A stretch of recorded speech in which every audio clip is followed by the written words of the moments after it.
Esse vídeo faz parte do projeto Viva Viola, contemplado pelo edital 13/2023 da Lei Paulo Gustavo. O conteúdo faz parte do conjunto de vídeos do acervo pessoal de Ramiro Viola e pode ser encontrado através do YouTube.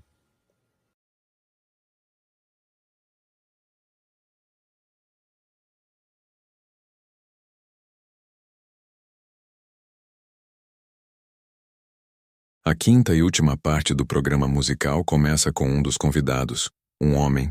Ele usa uma camisa branca com listras verticais azul claro. E ao fundo é possível ver um quadro com foto de uma cidade, uma parede azul e parte de um encosto de sofá, da cor preta. Agora, você pode ter outras coisas. Por exemplo, se você fizer uma tomografia e você vê as imagens de um inchaço, de um edema cerebral, nós todos temos cavidades dentro do cérebro, são chamados ventrículos, todo mundo tem. Eles têm uma forma, parece uma borboleta olhando na tomografia.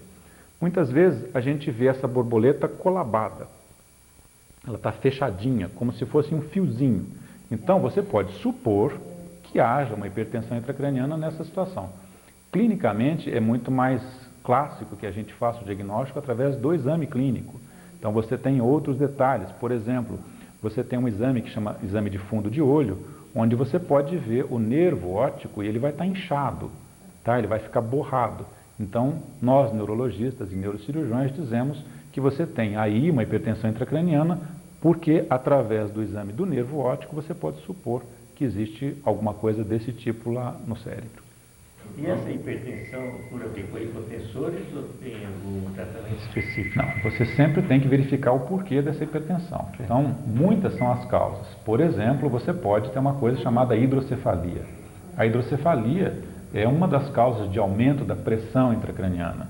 Tá? Então, existiria dentro dessas cavidades uma dificuldade na saída do líquido que é fabricado ali dentro. Então, essa pessoa, esse paciente, teria um aumento da pressão ali dentro porque o líquido está sendo fabricado e não tem como sair. Tá? Então você mede essa pressão e coloca, faz uma cirurgia para alívio dessa pressão através da colocação de uma válvula.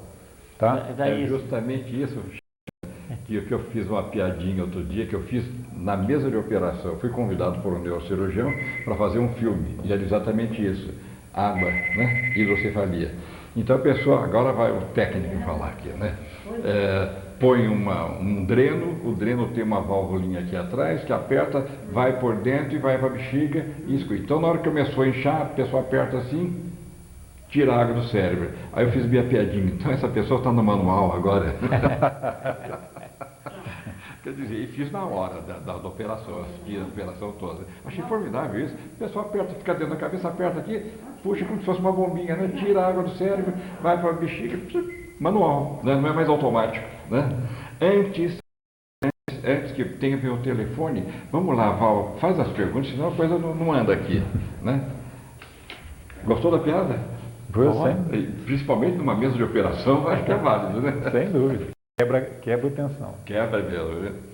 Bem, o senhor Luiz do centro, ele diz que a cunhada dele está com estresse e já fez vários tratamentos, tanto com psicólogo e com psiquiatra, mas diz que não resolveu nada. Ele gostaria de saber o que fazer. Quer mais perguntas?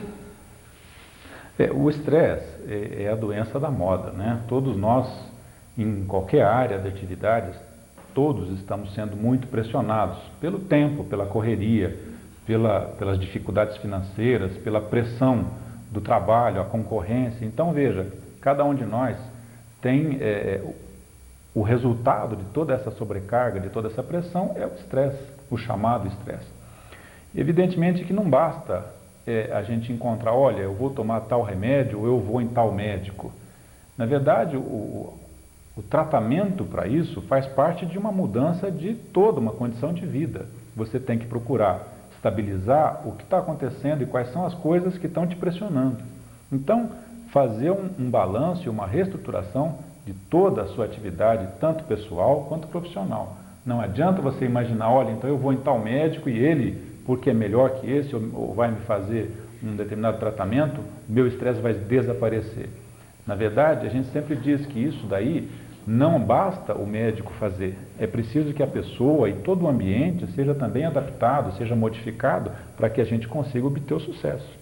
E o estresse, apesar do doutor estar falando que é uma doença da moda, não é doença de rico não, doença de pobre também, né? Principalmente o pobre estressado, ter que pagar a conta, isso e aquilo, não é brincadeira não, né? Esse estresse deixou de ser doença de rico há muito tempo. Bastante tempo, né? Vai ficar pagar a conta para ver, ficar nessa situação que nós estamos. Eu ia falar que uma boa coisa para a pessoa combater tudo isso seria dormir bastante, mas a esposa do Dr. Renato esteve aqui falando que quem dorme muito morre cedo, né? Então, tá lembrado, né? Sim. Ele disse que quem dorme muito vai viver menos. É por isso que o cachorro vive menos, né? Não é? Não tem nada a ver? Porque ver de cachorro, o cachorro vive 15 anos, mas está sempre dormindo, né? Na verdade, não é quem dorme muito morre cedo, é quem dorme mal dorme cedo.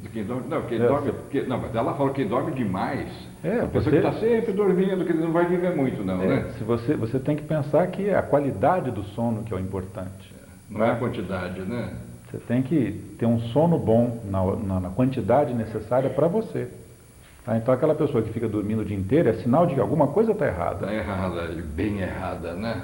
E hoje, às vezes a pessoa disse, eu vi uma afirmação de que o Nelson Piquet, quando ele começou a carreira, ele dormia muito para não ter que ter 2 refeições lá na Europa. Sabia disso? Ele dormia muito para ter uma refeição só por dia, que ele não tinha dinheiro para ter 2 refeições, então ele ficava dormindo. Imagine como passou. E muita gente achava que o cara era azedo. Com toda a razão ser azedo, porque depois do que ele sofreu, não é mesmo? Depois do que ele sofreu, para chegar onde ele chegou, vem gente e quer pegar no pé do Nelson Piquet, ele tem que responder atravessado mesmo. É a mesma coisa que eu faço aqui, quando eu meto o pau em certas pessoas, dizem, não, eu é muito agressivo, eu falo mesmo, mas só que a grande maioria me para na rua e diz, lá em outros tem que falar mesmo. Está cheio de picareta aqui nessa terra que precisa ser denunciado. Só que eu não posso falar os nomes, senão ia ser processado por eles, que não estão nem aí se eu se processar ou não. Mas eu gostaria de falar. Mas muita coisa mudou nessa terra, muita coisa mudou, né? Do Piquet foi verdadeiro, esse que me falou parece que foi o Barrichello que comentou isso no programa, né? Por sinal, nossa esperança esse ano, vamos ver o que o Barrichello vai fazer, não? Sem dúvida. Né? Como é que funciona a cabeça de um corredor de automóvel? Será que eles pensam em câmera lenta? Porque não é possível eles conseguirem a 370 por hora ainda ter os reflexos todos eu acho que eles devem pensar em câmera lenta, então para eles estão andando a 20, né? Não será isso? Como é que foi? Na sua opinião, eles são diferentes ou não? Não, veja, evidentemente que as habilidades pessoais existem e a capacidade de cada um deve ser levada em conta. Veja, se você imaginar aqueles artistas que são capazes de fazer coisas muito minuciosas, detalhadas, sem tremer, então a gente pode imaginar que a habilidade do ser humano é extremamente variável. E o piloto, ele não nasce pronto, ele vai sendo treinado, ele vai desenvolvendo a habilidade. Condicionando. E você sabe também que eles sempre se preparam, eles vão conhecer a pista, eles sabem, fazem os treinos para saber os limites das coisas. Claro que eles têm uma habilidade pessoal muito grande relacionada com isso. Bem, nossos telefonemas aqui estão cada vez aumentando mais. Eu tenho a impressão que nós vamos ter que perguntar umas 3 ou 4 de uma vez. e como o seu negócio é cérebro, é cabeça, o senhor que ponha na ordem. Na ordem certa. Doutor Chama, alguma pergunta, por favor? Mudando um pouquinho de assunto, Renato, você fala assim, você teve uma hemorragia cerebral, teve uma isquemia cerebral. Essa hemorragia se deu do lado direito da cabeça. Por que é o lado esquerdo é que fica hemiplégico, paralisado? Isso se deve a um capricho da natureza. Normalmente, cada lado do cérebro comanda um lado do corpo, certo? E existe, ao nível do tronco cerebral, na saída do cérebro, uma coisa chamada decussação das pirâmides. Isso daí é um cruzamento de fibras, onde parte vai para um lado, parte vai para o outro. Então, o que naturalmente acontece é isso. Se você tem uma lesão ou uma isquemia ou qualquer problema no lado direito do cérebro, você vai ter o comprometimento do hemicorpo contralateral. É válido essa afirmação de que nós temos a parte artística de um lado, a parte motora do outro, Não. que a gente, ou não? Não Tem nada a ver, não é como você descreveu. Existem as áreas do cérebro que são destinadas ou principalmente atuando na parte emocional, na parte intelectual, na parte de memória, na parte de fala. Você tem áreas, por exemplo, que são localizadas geralmente na região temporal e do lado esquerdo, que são as áreas responsáveis pela fala. Então, se você tem um derrame ou uma isquemia que aconteça nessa área, a pessoa vai ter a dificuldade da fala. E existem casos assim caprichosos, onde a lesão fica restrita e a pessoa tem capacidade de dizer que isto aqui é uma coisa que usa para escrever. Mas como é que é o nome? Não sei. É Mont Blanc autêntica ou não? Vocês não sabem o que é uma Mont Blanc, meus amigos.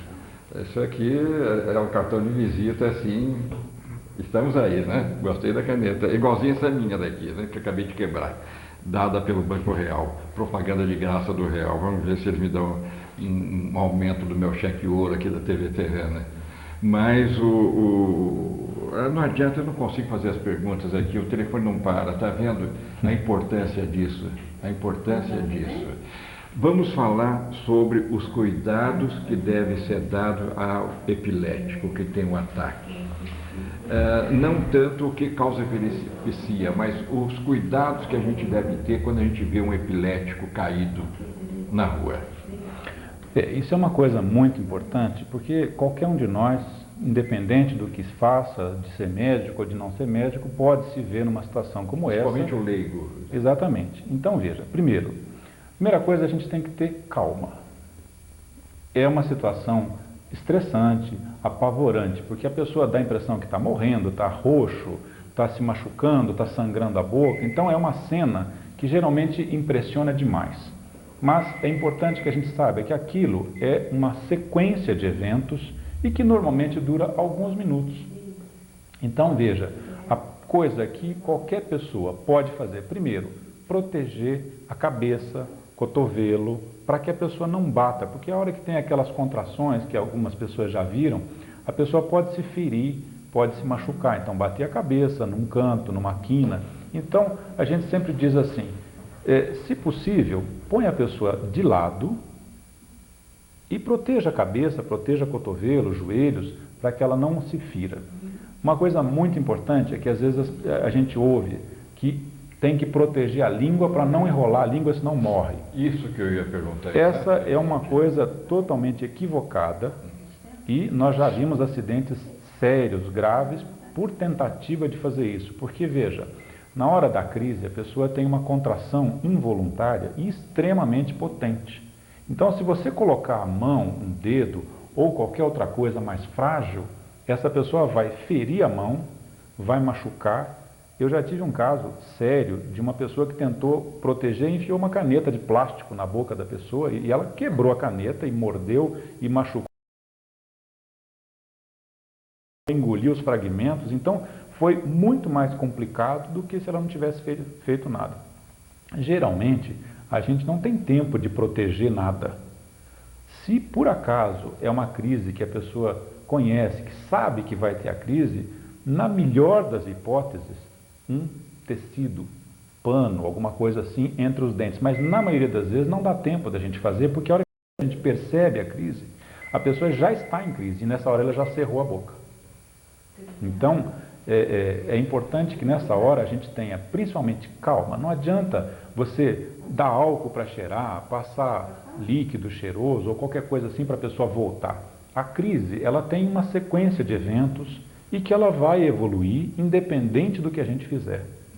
Então, nessa hora, a gente tem que ter muita calma, muita tranquilidade e amparar essa pessoa, apenas isso, de preferência lateralizando. Claro que depois, se você sabe se a pessoa já faz um tratamento, tem algum tipo de atendimento médico, deve encaminhar o médico para saber se há necessidade de alguma outra coisa, se o medicamento está adequado, se outras coisas precisam ser feitas.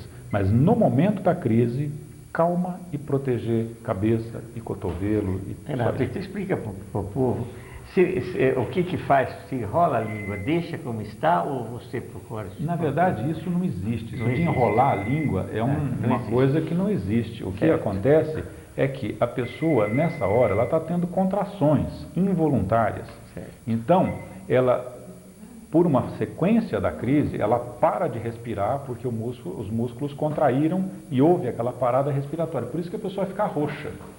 Tá? Passados alguns instantes, ela vem dar aquela respiração profunda e aí começa a ter os movimentos de contração. Então, nessa hora, a pessoa tem a sensação de que está afogando, mas na verdade ela está com a boca cerrada e respirando profundamente. Então, tem aquela espuma, que na verdade é saliva apenas, tá? Qualquer um de nós, acordado, consciente, se tentar fazer a mesma coisa, vai ficar com espuma na boca. É importante a gente também ressaltar, isso não pega. Então, muitas vezes as pessoas falam, eu tenho medo porque está espumando a boca, isso daí pode pegar. Isso é uma coisa completamente errada, não existe qualquer possibilidade de transmissão dessa maneira. Então é importante a gente sempre ressaltar, se você vir uma pessoa tendo uma crise convulsiva, pode ajudar, deve ajudar, não há perigo algum para você. E a saliva? E a saliva? Na hora de beijar, cuspe com cuspe é gostoso, saliva. Né? Na hora que está vendo, já não quero pôr a mão, né? Quer dizer, não, existe um pouco mesmo de medo, hipocrisia também, né? Passe a crise, deve ser levado para o hospital. Claro que nós temos que, se a gente conhece a pessoa, conhece o paciente, então, muitas vezes, você pode até saber que essa pessoa, eventualmente, está em crises. O que a gente sempre diz é assim, não existe a necessidade de você se desesperar e levar correndo para o hospital. Por quê? Porque a hora que chegar no hospital, a crise já passou.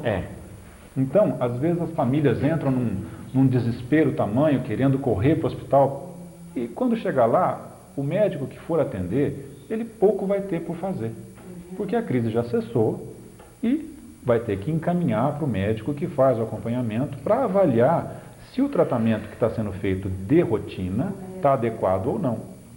Agora, claro, sempre é importante que a pessoa seja levada até um médico para saber, olha, tem mais alguma coisa ou não, mas sempre ponderando a necessidade do desespero, da correria e tudo mais. Doutor Chama, uma pergunta que quero fazer, quero fazer a você. O cardíaco, se tiver uma crise dessa, ele pode morrer? Eu acredito que não. Não? Não. Não vai ocasionar um ataque cardíaco tendo uma crise de epilepsia?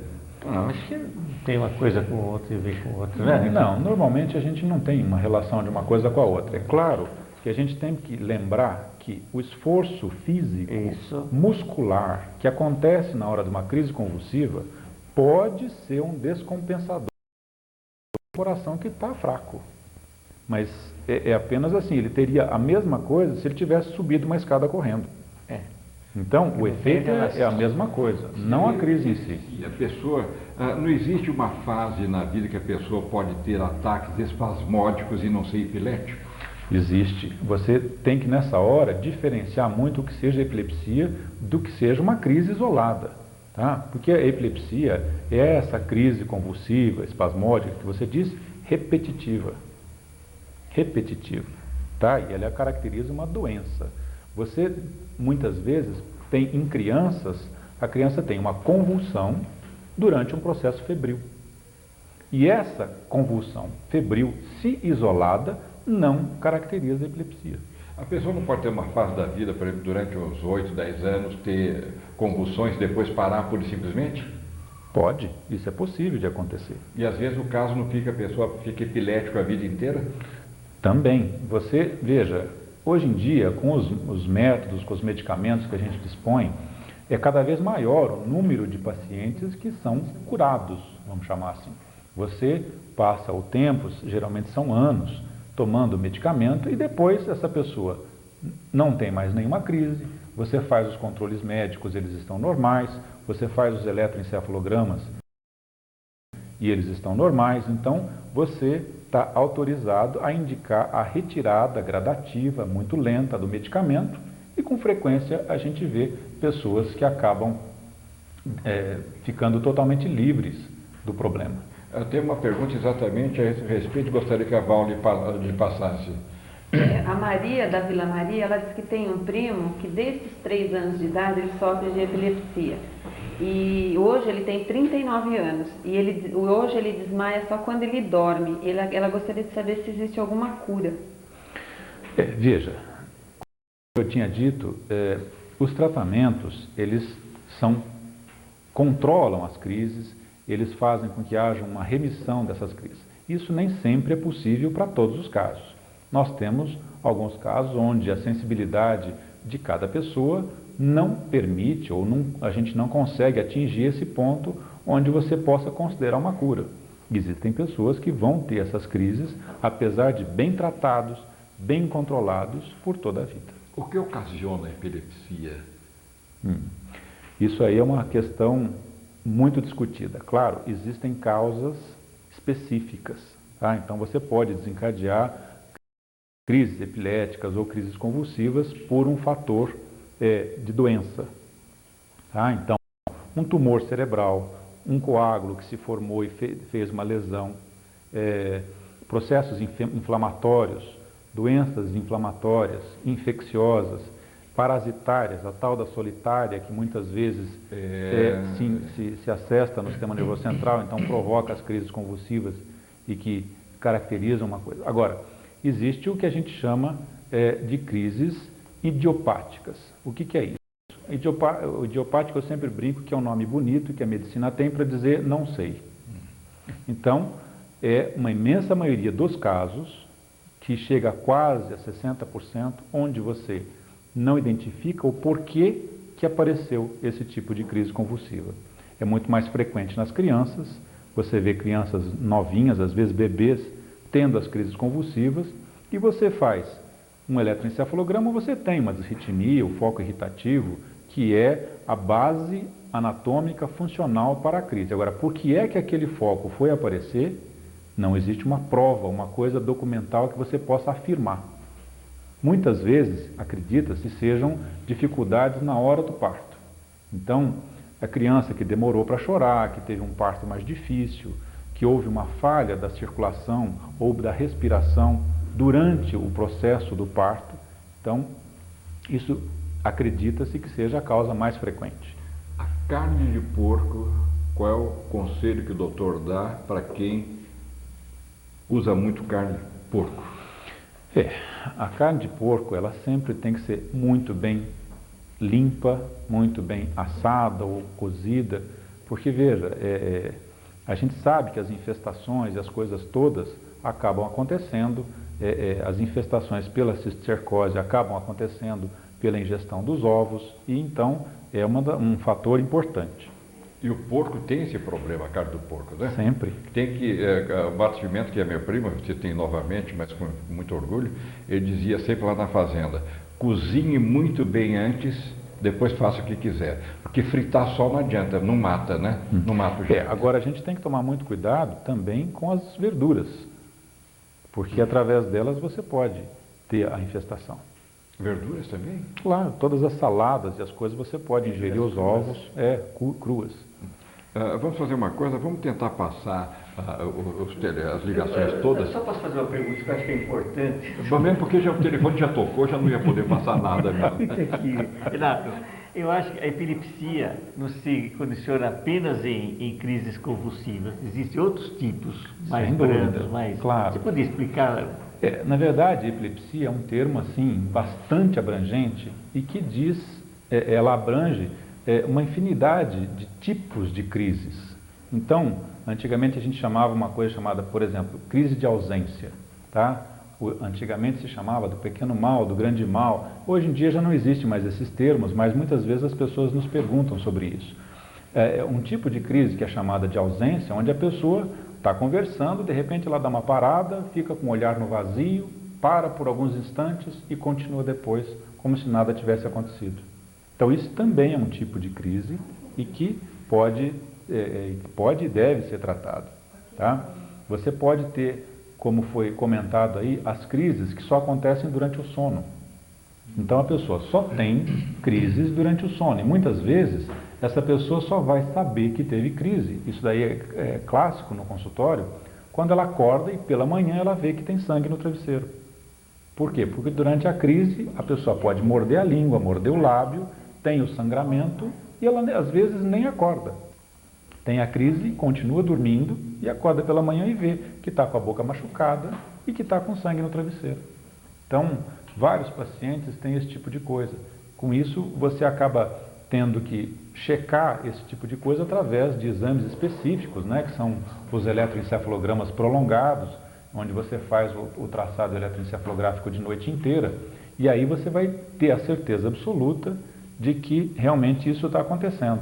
Nós tivemos uma oportunidade rara, há alguns dias, de observar esse tipo de coisa acontecendo. Nós recebemos um paciente e ele foi submetido a um exame que a gente está implantando agora, que é esse exame de noite toda, onde a pessoa é monitorada através de uma câmera, o técnico em eletroencefalografia fica observando num monitor, na metade do monitor ele vê o paciente através da câmera e aqui o traçado eletroencefalográfico. E nós tivemos a oportunidade de ver um paciente que teve várias crises durante a noite, então você monitora e filma o que está acontecendo e depois isso pode direcionar o seu tratamento de uma maneira muito mais precisa, você não supõe mais, você viu. Então isso daí, cada vez mais a gente dispõe de recursos que podem permitir esse tipo de coisa. Nós estamos implantando esse tipo de investigação agora na clínica e que a gente acredita que vai nos ajudar bastante na melhora do tratamento dos pacientes. Vamos fazer agora... Paulo, desculpa, eu não vou mais interromper, viu? Não, mas é agora fique importante. aqui. E por sinal, hoje eu estou vendo você está ajudando e muito nas perguntas, o que você não tinha feito antes. Eu ficava olhando para o Chama e disse, mas será que não vai perguntar nada? Não, mas é importantíssimo, porque veja... eu acho que... Chama, eu chuto muito aqui, você já notou. Eu dou meus chutes aqui e que eu não sou médico, caramba, né? E mais que eu chuto que eu não sou leigo, então eu faço o papel do telespectador, né? Mas você tem que fazer o papel de quem entende, do médico, né? E isso é muito importante, porque telespectador é que nem eu não entendo nada de medicina. Apesar de eu fazer minhas receitas de vez em quando, porque se brasileiro não der receita, não é brasileiro, né? Dor de cabeça, eu tenho um remédio genial, que você pega a goiaba, a folha da goiaba, da goiabeira, você maceta bem ela, ferve e toma, é uma beleza, né? Que nem eu fiz a piada pro nosso amigo que é careca, né? Pro Rafael, nasceu o filho dele, por sinal. Nasceu, Mateus, né? E disse que a pessoa estava meio careca e queria resolver o problema, veio um cidadão e disse, olha, você faz uma coisa, pega a graxa incolor, passa couro cabeludo, um pouco de vaselina, né? Depois parafina refinada, né? Passa bem tudo aquilo e deixa uma massa. Depois tiver pouco, você esfrega bem. Eu disse, mas cresce cabelo? Se crescer não cresce, mas dá um brilho, viu? Então eu sou esse tipo, eu quero dar o brilho, mas eu sou o leigo, mas você é muito importante, Chama. Agora, por falar nisso, vamos fazer uma coisa agora. Val, passe todas as perguntas de uma vez e vamos ver se a gente consegue ele coordenar as respostas. Bem, a Elisa do centro, ela diz que tem muita dor de cabeça não, dor na lateral do rosto, perto do olho e na fonte. E ela só tem vontade de dormir e ficar no escuro. Ela gostaria de saber o que fazer. A Cleide do centro está parabenizando o programa. A Elaine da Vila Mariana, ela diz que tem uma tia que tem um tumor na medula do pescoço. A Unesp não quis operar. E ela gostaria de saber qual é o risco desse tipo de cirurgia. O Danilo do centro quer saber se a gastrite causa dor de cabeça. O Paulo da Vila Nogueira, ele pergunta se uma pessoa que tem a válvula desde criança, a válvula de hidrocefalia, desde criança, se hoje, com o avanço da medicina, ela poderá se livrar dessa válvula. Hoje essa pessoa já tem 33 anos. A Viviane do Centro, ela pergunta se a encefalite viral tem cura e o que ocasiona. O Nelson da Unesp, ele está mandando um grande abraço para o Dr. Renato.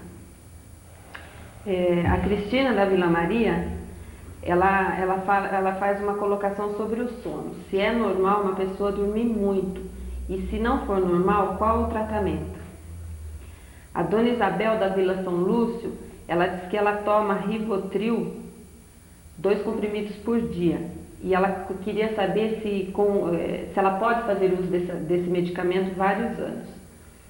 A Tereza da Coab 1, ela diz que ela fez uma tomografia e o resultado deu que o cérebro estava atrofiado. Hoje ela tem mais de 40 anos, ela queria saber se isso é possível. A Yolanda do Centro, ela queria saber qual o problema neurológico de um portador de autismo e por que não existe autista adulto. A Juliana da Coab 1, ela tem um bebê de 8 meses e esse bebê já é a segunda válvula na cabeça que ele usa. E ela pergunta se há necessidade de pressionar essa válvula uma vez por dia, todos os dias. A Regina do Centro diz que uma amiga dela torceu o pé e logo em seguida desmaiou. E em seguida urinou. Ela gostaria de saber se é algum tipo de epilepsia. E por que depois de uma crise a pessoa vomita? A Zilda da Vila Aparecida, ela pergunta se é possível comprovar um erro na neurocirurgia craniana e, se for possível, como comprovar. O Luiz do Jardim Universitário, ele diz que tem um filho com epilepsia que se originou de uma toxoplasmose. Ele gostaria que o senhor falasse sobre isso e qual é a expectativa. O Féres do Centro, com relação à carne de porco, ele gostaria de saber qual é a eficiência do congelamento, porque dizem que o congelamento após 15 dias parece que não vai ter problema nenhum com a carne. E o Diogo, o cabeleireiro, ele está parabenizando o programa e ele agradece por todas as explicações dadas. Antes de responder, eu vejo não só a importância da TV Serrana, mas é o dia que eu mais sofro. Nosso programa de segunda-feira, a música é tão gostoso, o pessoal do Nesp é tão gostoso. Mas um programa de hoje, tanta pergunta, tanta gente sofrendo.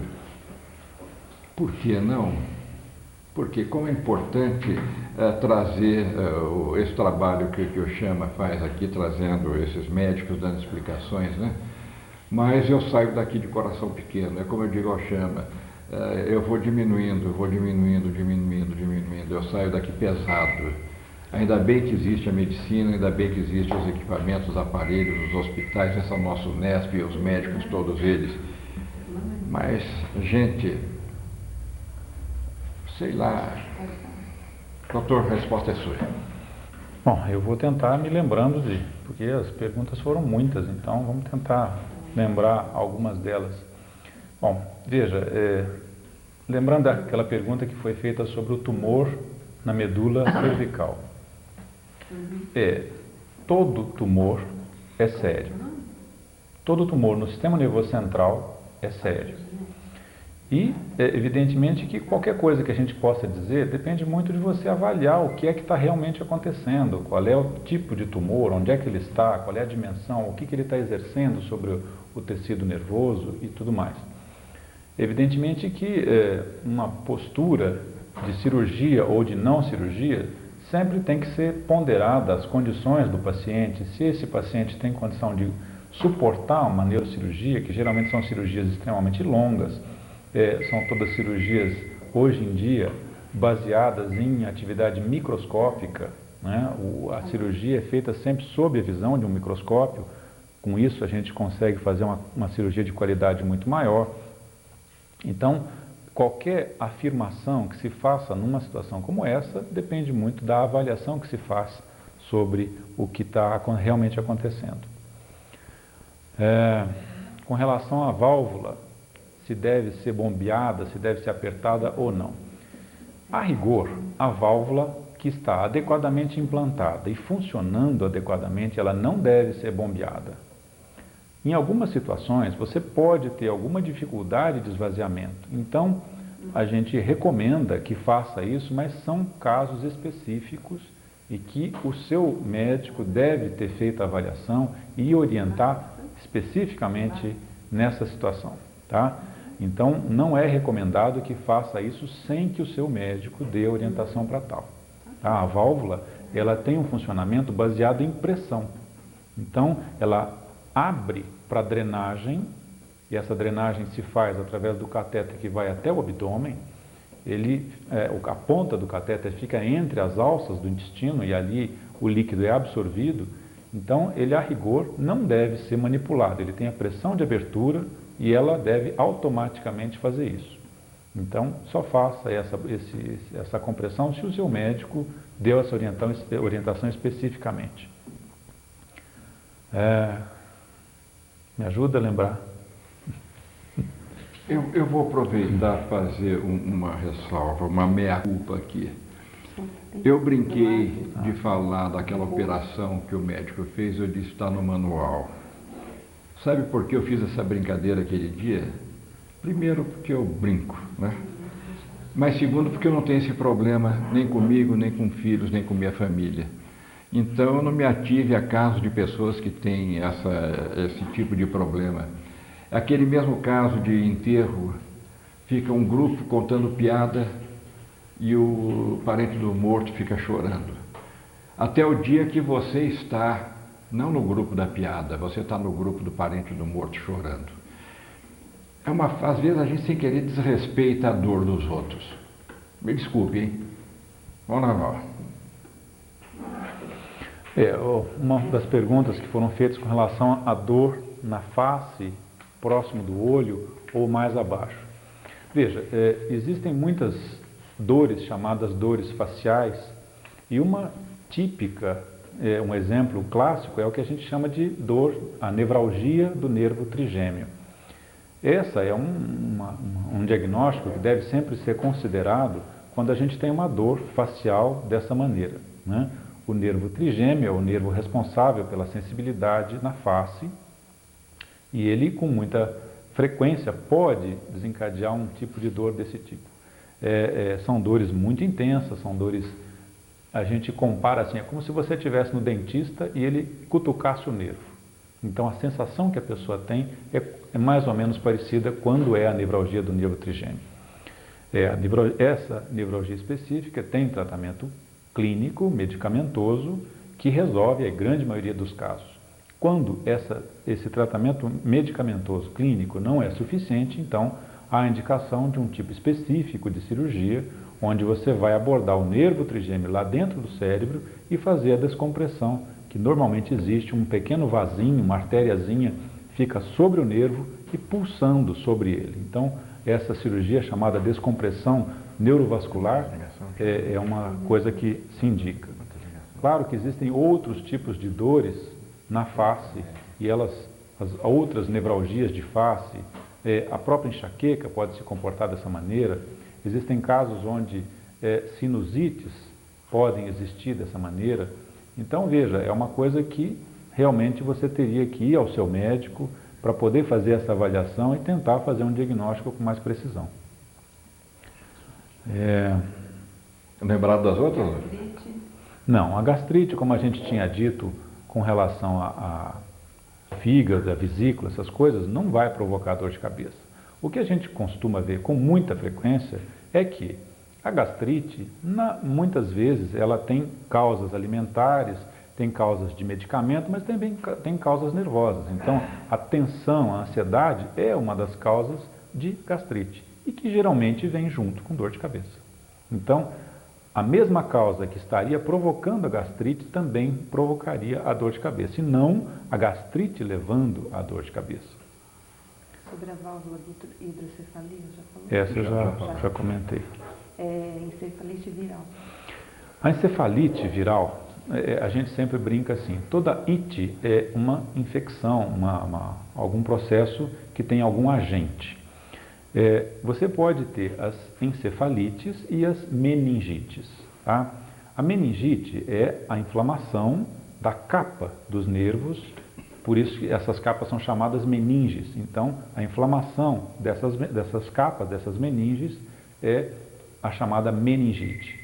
A encefalite seria a correspondente, só que aí você teria esse comprometimento no tecido cerebral. Você pode ter esse tipo de coisa provocado por bactérias ou por vírus. Os vírus, eles geralmente acontecem, essas infecções, esses comprometimentos por vírus, acontecem geralmente em períodos onde você tem uma queda de resistência. Tá? Então, pessoas que estão com outro tipo de doença, que tem um enfraquecimento grande, que tem quedas das defesas, então podem ter um quadro de encefalite ou de meningite viral. A encefalite, claro, ela é sempre muito mais séria do que a meningite, porque você tem um comprometimento do tecido cerebral.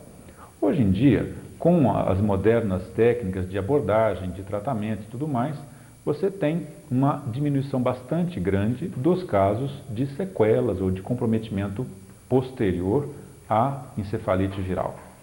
Claro que depende muito do tipo, do que aconteceu, o local, a intensidade, tá? Então, as consequências são muito proporcionais a cada caso específico. A pessoa que tem a válvula, desde os 3 meses, ela pode tirar a válvula? Isso é uma possibilidade muito pequena, tá? Porque, veja, a válvula é colocada, por quê? Porque você tem aquelas cavidades dentro do cérebro, são chamados ventrículos. É dentro deles que existem novelos de vasos, são pequenos capilares, que são chamados plexos corioides. Esses novelos, eles secretam esse líquido que banha o cérebro e desce pela medula. Então, você tem locais de produção, locais de absorção. O que a gente observa na hidrocefalia, principalmente acontecendo em crianças pequenas, é uma dificuldade na saída, na ida do líquido para o local de absorção. Então, você usa a válvula como um atalho, uma substituição de uma coisa que o organismo faria. Existem alguns procedimentos hoje em dia onde você tenta substituir essa válvula por uma via anatômica, mas isso são casos muito específicos, os procedimentos são procedimentos agressivos, então a probabilidade de você não depender mais de uma válvula numa situação como essa é muito pequena. Doutor Chama, o coração é uma válvula.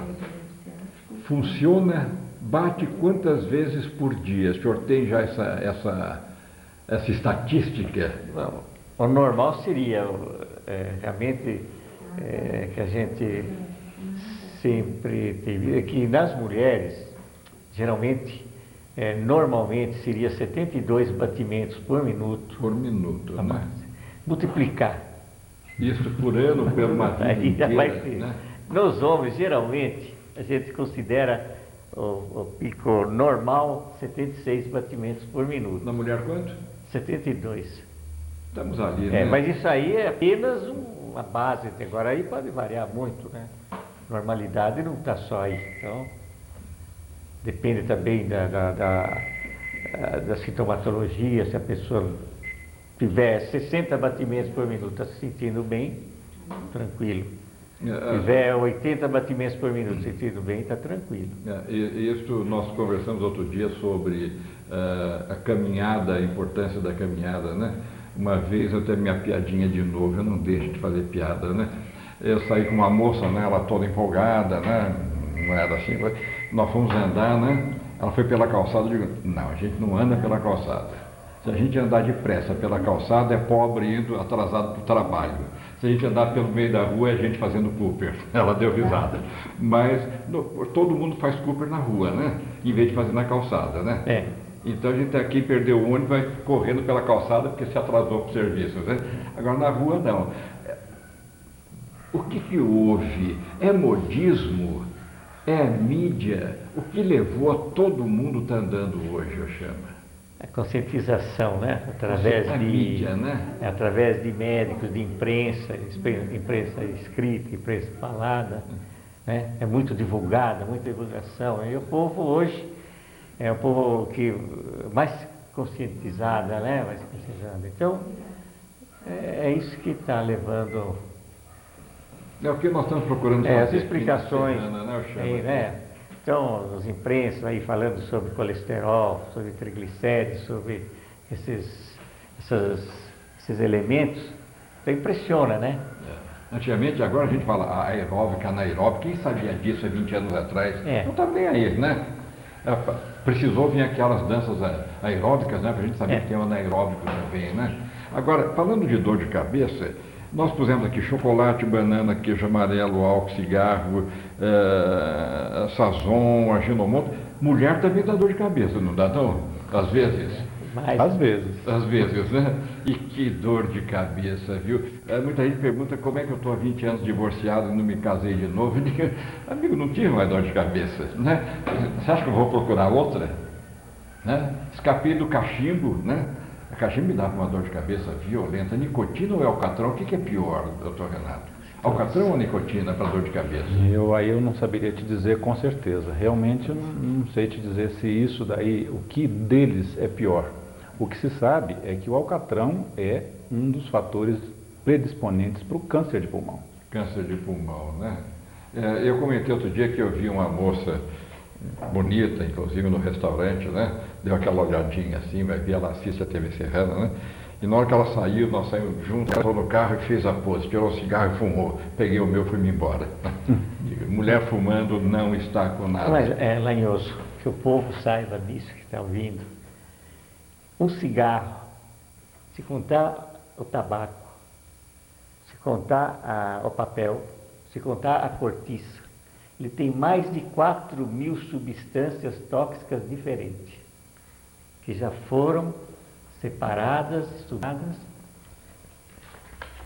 E a propaganda está outro dia, Marlboro, aquele cavalo lindo, coisa, Marlboro.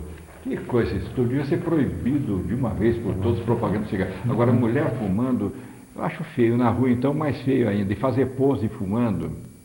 Na minha época eu tinha Humphrey Bogart, fumava, eu achava bonito, eu fazia igual, entende? Me arrependia amargamente, porque fumei durante quase 40 anos. Quer dizer, existe uma coisa também muito importante que é sabido, que as doenças cerebrovasculares, então os derrames, as isquemias e principalmente os derrames em mulheres jovens, são extremamente mais frequentes em mulheres que fumam e que usam anticoncepcional. Então, como é que é? É mais frequente em mulheres que fumam e que usam anticoncepcional. Então veja, é muito importante a associação das coisas. O uso de anticoncepcional na mulher predisposta a isso aumenta em até 5 vezes a chance dela ter um quadro circulatório isquêmico cerebral. É o que eu falei, a mulher bacana, anticoncepcional, estou tranquila, não vou engravidar, cigarrão na boca, saia toda por aí. Está dando uma mancada violenta, viu? Está jogando fora grande parte da sua saúde. E além do que é feio, cheiro de cigarro e mulher, puxa vida, que perfume, né? Quais os outros elementos mais que podem encadear, irmão? Uma coisa muito importante que a gente sempre ressalta é que muitas vezes as pessoas não dão muita bola para a pressão alta. Então, não, minha pressão está bem, está controlada, não sobe muito, só sobe quando eu me excedo. Então, veja, é clássico que a hipertensão arterial não controlada é um dos principais fatores controláveis de acidente vascular cerebral.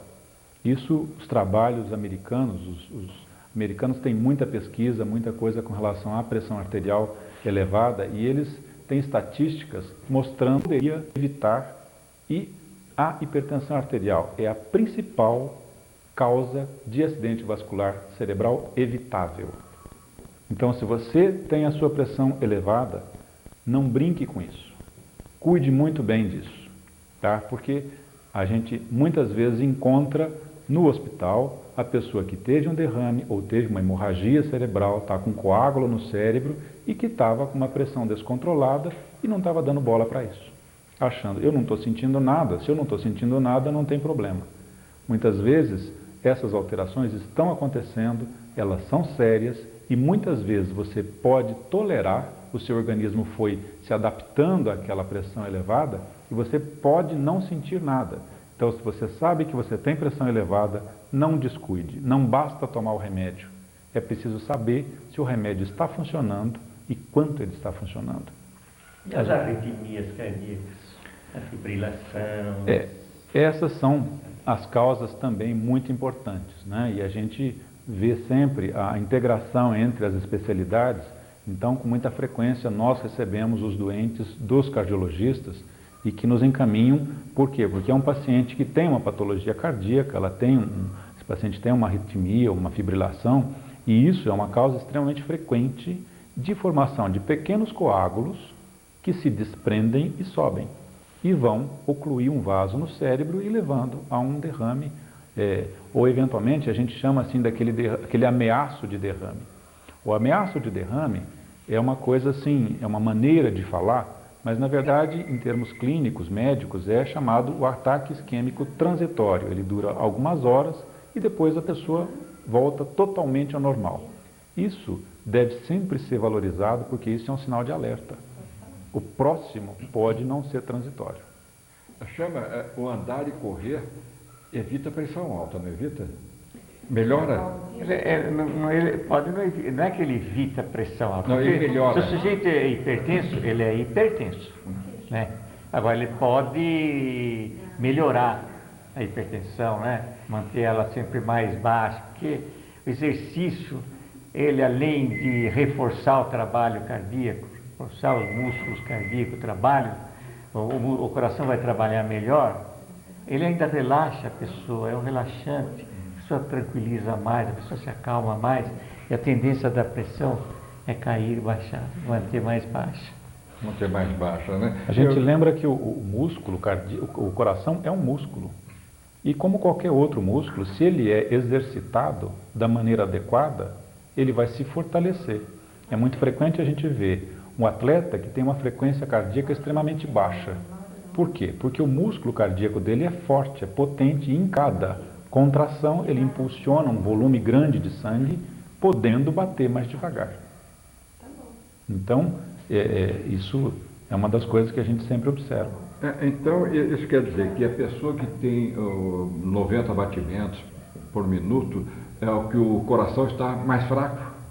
Não é isso. Não? Veja, é não, importante... se é o normal dele é esse. A pessoa tem, em vez de ter 70, 80 por aí, que eu acho que é razoável, né? Ele tem que estar com 90, 95. O que ocasionou isso? Eu acho o coração que fraquejou? Eu considero assim, ó. Eu considero que a frequência cardíaca, que é os batimentos cardíacos, entre 60 e 100 batimentos por minuto, desde que a pessoa esteja se sentindo bem, né? Não esteja sentindo sintomas nenhum, né? Esteja se mantendo normalmente, né? Como uma pessoa sadia, eu considero isso aí, não considero anormal. Agora, eu considero assim, passa de 100 batimentos por minuto, aí eu já tenho medo, aí eu já acho que não é normal, mesmo que a pessoa não esteja sentindo nada. Porque de manhã cedo, então, a gente acorda com um batimento cardíaco menos acelerado, e depois da refeição é normal aumentar o batimento cardíaco? Pode aumentar. Pode aumentar? Porque ele... os movimentos, as atividades dele, a alimentação dele, leva sempre força. Vamos tentar então agora as perguntas aqui de novo, uma batida de bastante perguntas, né? Todas que você tiver. Ficaram muitas sem responder ainda. Sobre o sono, sobre o Rivotril, sobre o cérebro atrofiado, sobre o autista. Vamos falar do Rivotril. O Rivotril é um medicamento excelente. Ele tem efeitos ótimos, mas ele tem indicações. Então, ele deve ser utilizado com as indicações precisas. Tomar ou deixar de tomar determinado remédio deve sempre ser baseado no porquê está tomando e como está tomando. Então, dizer para a senhora que tomar 2 Rivotril por dia é errado ou é certo, seria uma coisa assim, pouco científica. A gente deveria saber o que é que está acontecendo, por que é que está tomando o Rivotril, Será que esse é o melhor remédio para o que a pessoa está sentindo? Tá? Então, veja, o Rivotril é um medicamento que tem indicações específicas, precisas. Então, deve sempre ser discutido com o seu médico se esse medicamento é o melhor, é o mais indicado. Nós estamos a 15 minutos do final. Vamos procurar tentar, se o doutor puder, responder mais rapidamente as perguntas para a gente poder fazer as outras perguntas ainda, agilizar as respostas. Quais são os que faltaram, Val? O sono, ele falou? Sobre sono? Sono. Se é normal dormir muito? E qual o tratamento? Não é normal dormir muito. Como nós já tínhamos conversado, a quantidade de sono é uma quantidade normal para cada pessoa, em média 8 horas. Agora, uma pessoa que tem um sono exagerado, então algum problema está acontecendo. E esse problema deve ser investigado. Existem exames específicos para avaliar o que é que está acontecendo durante o sono. Nós já tivemos, quando a Helena esteve aqui explicando, ela com muito mais propriedade do que eu, explicando o porquê que deve ser investigado e avaliado. Então, dormir muito não é certo e não é bom. Cérebro atrofiado. Cérebro atrofiado. Então, veja, quando se faz uma tomografia, nós podemos observar a quantidade ou volume do tecido cerebral. A atrofia é uma coisa que vai acontecer com todos nós com o passar do tempo. Do mesmo jeito que começam a aparecer as rugas, começa a aparecer a flacidez da musculatura, o tecido cerebral também tem a sua involução. Claro que isso seria razoável a partir de uma determinada idade. Numa pessoa jovem, o encontro de atrofia é sempre sinal de que algum problema está acontecendo e que deve ser investigado. Qual é a outra? Faltou? O autista. O autista foge um pouco da área da gente, então eu gostaria de deixar para um clínico, para um pediatra atuar nessa área. A pessoa que torceu o pé, desmaiou... A gente encontra com muita frequência pessoas que na vigência de um processo doloroso agudo têm perda de consciência e eventualmente podem ter essa perda de urina, eventualmente até de fezes. Isso não caracteriza epilepsia. Nós encontramos com muita frequência pessoas que ao vão fazer tomar uma injeção, vão colher um exame de sangue, essa pessoa desmaia. Então, isso é uma hipersensibilidade de algumas áreas do sistema nervoso central, onde a pessoa teria uma queda acentuada da pressão, uma queda acentuada do açúcar do sangue pelo estresse do momento e ela perderia a consciência. Isso não é epilepsia. O erro médico numa neurocirurgia craniana. O erro é inerente ao ser humano. Claro que errar no cérebro dos outros é complicado, né? Agora, como é que a gente pode identificar um erro médico? Claro que isso daí precisaria todo um trabalho de investigação, saber o que é que foi feito, o que é que existia antes, saber se realmente houve erro ou não, se isso foi um acidente, se foi uma fatalidade. Veja, é muito difícil de você documentar alguma coisa desse tipo sem ter todos os exames, sem ter toda a sequência, sem ter a avaliação do que houve durante um ato cirúrgico no cérebro, que é sempre um ato muito complicado, muito delicado. São novas agora? Não, ainda não. É sobre a epilepsia que se originou de uma toxoplasmose. Quando a gente disse das causas diversas da epilepsia, uma delas é a infecção pela toxo, né? A toxoplasmose, ela agride o tecido cerebral e nas áreas onde houve a lesão do tecido, aquilo desencadeia a formação de cicatrizes, de áreas de lesão no tecido cerebral. Essas áreas de lesão interfeririam na atividade elétrica do tecido cerebral e isso funcionaria como o ponto de origem da crise, da atividade elétrica alterada, que é a crise convulsiva. Ainda tem mais uma antiga. Sobre o congelamento da carne de porco. Olha, isso realmente precisa ser comprovado. Eu não saberia te dizer se o congelamento é suficiente para destruir ou a possibilidade de uma contaminação. Isso, eu acredito, veja, que possa ser possível, mas isso é um palpite, não é uma opinião.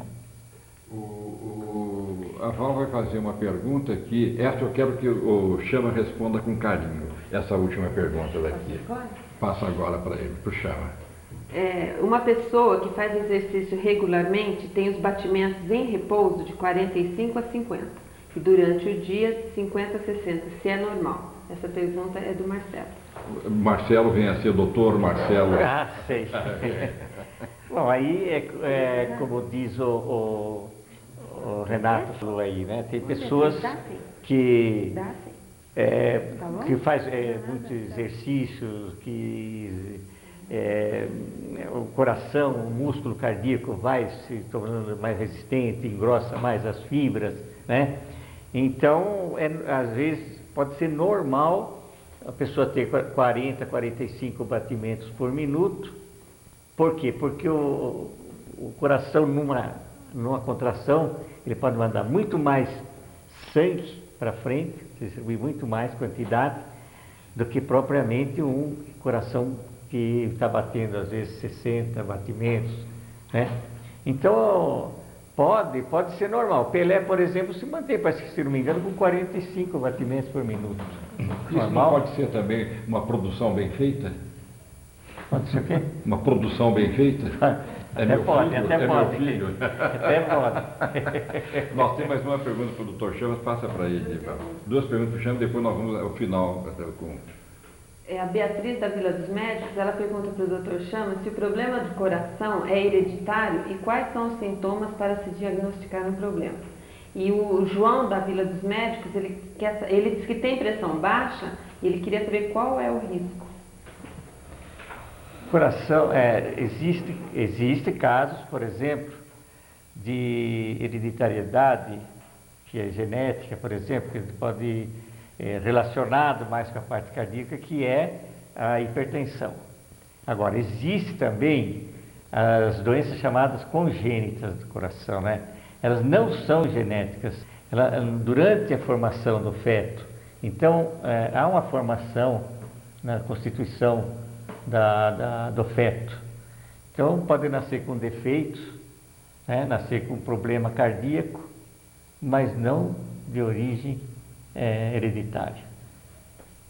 De origem, de formação, durante a formação, má formação, durante o desenvolvimento do feto. Vamos lá, Valdir. Diga uma coisa, doutor Chama. Doutor Chama. Não adianta ter que chamar de doutor. Não, Chama. Bom, a hora que lembrar... Não existe aquela tal... A gente diz que se o pai morreu de ataque cardíaco, provavelmente o filho vai ter problemas cardíacos. Isso é válido ou não é válido? Geralmente, existe casos que, por exemplo, se a pessoa morrer com infarto do miocárdio. O infarto é um problema genético. Ah, sim. É um problema genético. Então pode ser transmitido ao filho? O filho pode nascer com os genes, né? Os genes, né? É sensível ao infarto, né? Pode também, dessa pessoa, nascer um filho que não tenha a possibilidade, não tenha essa sensibilidade de ter o infarto. Mas é importante ver o histórico da família, não é? Não? O histórico é importante. Né? Existe caso aqui em Botucatu que a família inteira morreu do infarto. Vamos às perguntas as finais, que nós temos 8 minutos só para encerrar o programa e vamos todas de uma vez. A Janete do Jardim Paraíso, ela pergunta se uma pessoa que toma calmante há mais de 5 anos e se sente bem, poderá ser prejudicial à saúde. A Adelaide do Jardim Paraíso, ela diz que após o almoço, ela teve uma pontada do lado esquerdo que atingiu até o ouvido. Ela ficou atordoada o dia todo. O que pode ser?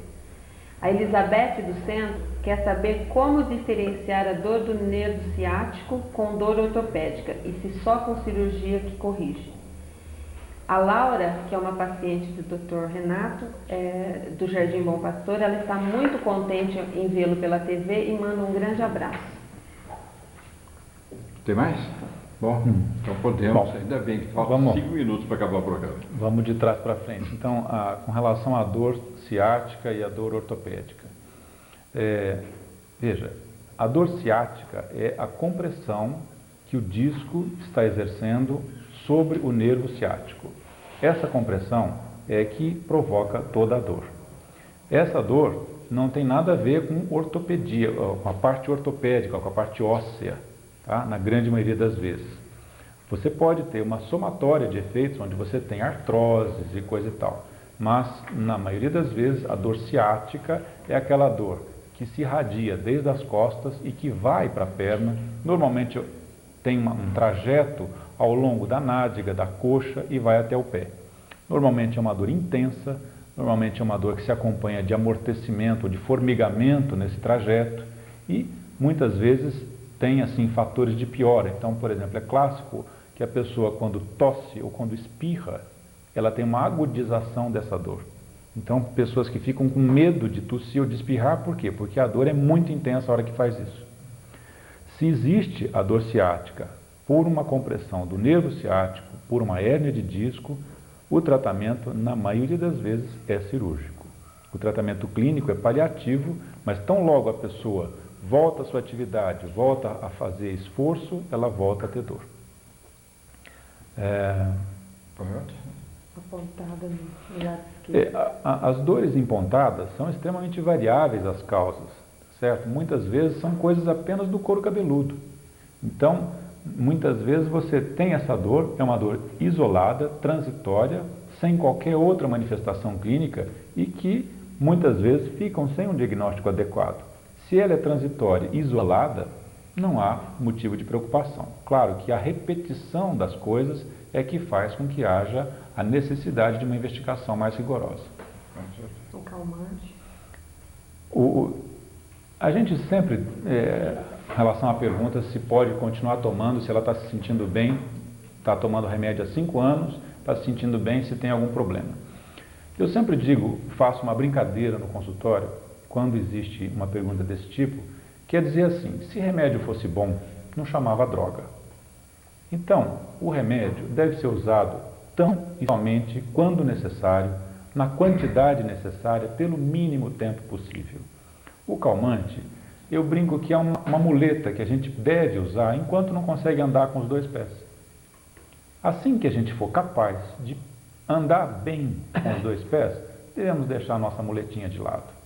Isso não significa que nós devamos deixar um medicamento antes da hora adequada. Essa hora adequada, o seu médico é a pessoa mais indicada para dar orientação. Então, sempre discuta com o médico que está orientando o seu tratamento, se eu ainda preciso, essa medicação é a mais adequada para mim, posso diminuir, não posso, estou me sentindo bem, não estou. Então, sempre avaliar dessa maneira, mas nunca usar indefinidamente sem qualquer controle. Bem, nós chegamos ao fim do nosso programa de hoje. Eu fiz algumas brincadeiras, sabe para quê? Para poder aguentar o sofrimento dos outros, porque a gente, sem querer, a gente começa a pensar em dizer como Deus foi bom conosco, né? Porque nossos problemas são sempre menores do que eu vejo nos outros, graças a Deus. Por isso que eu começo a ficar meio pesado aqui, eu brinco um pouco para tentar minimizar essas ligações que nós recebemos de gente que sofre, de gente que tem problemas sérios, problemas de família, de filhos. Isso machuca bastante, né? Que Deus proteja vocês, né? Quando eu falei do negócio do enterro, é que quando eu estava sempre na turma da piada, um dia meu pai morreu, eu estava do outro lado. Minha mãe morreu, também não estava na turma da piada. Mesma coisa com minha irmã. Então eu aprendi que em enterro a gente não deve fazer piada. A gente não deve fazer que nem certos cômicos que procuram imitar gente mancando, gente gaga, e o pessoal dá risada de tudo isso. Pessoas que têm problemas sérios, né? Falam que fulano é débil mental, não sei o quê. São doenças que existem e os cômicos, comediantes resolvem fazer piada disso e as pessoas riem. Riem porque não tem esse problema, né? E os comediantes estão ganhando um dinheiro violento com isso. Essa coisa hipócrita da vida, né? Sei lá, tem umas coisas aí que não dá para engolir. Hoje me tocou as perguntas, entende? Mas é importante as perguntas. A TV Serrana está aqui para esclarecer, para ajudar, para poder, às vezes, ser até aquela muleta que o Dr. Renato falou, né? Espero ter conseguido chegar até vocês com coisas importantes para vocês. Mas a importância é o Elias Chama trazer todos esses médicos que vêm aqui esclarecendo alguma coisa para dar um suporte de vida, né? Doutor Renato, a câmera da TV Serrana está para seu boa noite. Nós estamos com o tempo já estouradão aqui. Agradeço a sua presença, viu? Eu que agradeço o convite e estamos sempre à disposição em tudo aquilo que for possível de auxiliar, de ajudar, que é com grande prazer que a gente faz. Uma boa noite. Muito obrigado, hein? Elias Chama. Boa noite aos telespectadores, ao Lanhoso, a Val, a doutora Helena, que está aí ao lado, e ao Renato, por ter aceito o meu convite tão prontamente, e também pela explanação tão bela, tão eficiente, viu? Tão explicativa, que ele nos deu aqui nesse dia de hoje. Obrigado, Renato. Eu agradeço. Eu passo a câmera agora para a despedida da Val. Val, sua boa noite. Eu agradeço a todos, espero que tenhamos esclarecido todas as suas dúvidas. Boa noite e até amanhã. Bem, gente, chegamos ao final de mais um programa Nossa Gente, Nossa Cidade. Agradeço imensamente essa audiência de vocês. Tivemos quantos telefonemas, Val? 35 telefonemas, então foram 35 respostas que espero que tenham sido úteis para todos vocês que prestigiam a TV Serrana. Telefone sim. Eu sei que vocês gostam da TV Serrana. Agora, sem você, telespectador, a gente fica assim meio sem razão de ser. Muito obrigado pelo prestígio. E amanhã nós estamos aqui novamente com coisa bem interessante para vocês. Muito obrigado e boa noite.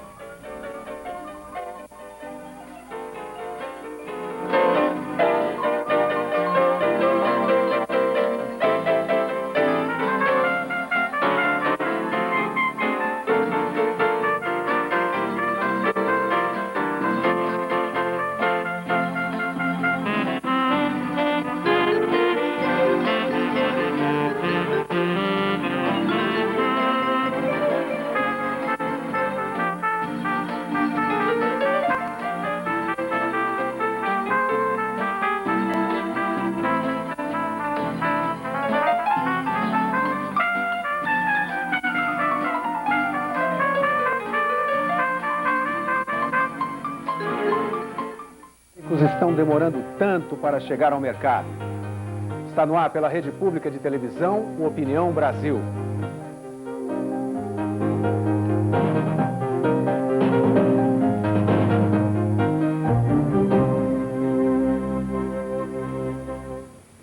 A CPI dos medicamentos pede ao governo para investigar os aumentos de preços.